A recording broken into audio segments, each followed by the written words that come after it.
अस्सलाम वालेकुम। दोस्तों, एक आपको बहुत ही कमाल की ट्रिक बताने वाला हूँ। आप क्या करेंगे, सबसे पहले ये जो आपको शेयर का ऑप्शन नज़र आ रहा है, सिंपल आप इसके ऊपर जाएंगे। इसके ऊपर जाने के बाद आपने कॉपी लिंक कर लेना है। इसके बाद आपने क्या करना है, अगर आपने किसी को भी वीडियो सेंड करनी है तो उसके लिए बहुत ही कमाल की ट्रिक बताने वाला हूँ। आप सिंपल जिसको वीडियो सेंड करना चाह रहे हैं, वो जो आपने लिंक कॉपी किया है वो यहाँ पेस्ट करें।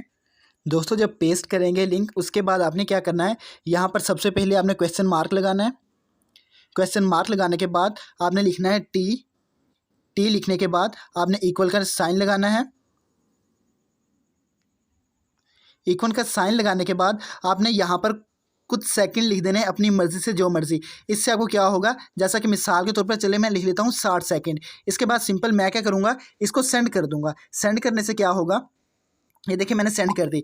इसके बाद जब मैं इस लिंक के ऊपर क्लिक करूंगा और इस वीडियो को देखने लगूंगा, डायरेक्ट जो मेरी वीडियो है वो 60 सेकंड से स्टार्ट होगी, उससे पहले स्टार्ट नहीं होगी। चलिए देखते हैं कैसे। मैं इसके ऊपर सिंपल क्लिक करूंगा और देखें, जैसे ही क्लिक किया डायरेक्ट वो जो मेरी वीडियो है, आप देख सकते हैं कि वो डायरेक्ट 1 मिनट के ऊपर यानी कि 60 सेकंड के ऊपर आ चुकी है। तो लिहाजा ये वीडियो आपके लिए बहुत ज़्यादा कमाल की हो सकती है। ठीक है, अगर ये वीडियो पसंद आई हो तो अपने दोस्तों के साथ इसको ज़रूर शेयर कीजिएगा। और आपको लगता है कि अगर ये किसी और की हेल्प कर सकती है तो उसके साथ ज़रूर शेयर कीजिएगा। तो दोस्तों, मिलते हैं किसी और वीडियो में, तब तक के लिए अपना बहुत सारा ख्याल रखिएगा। अल्लाह हाफिज़।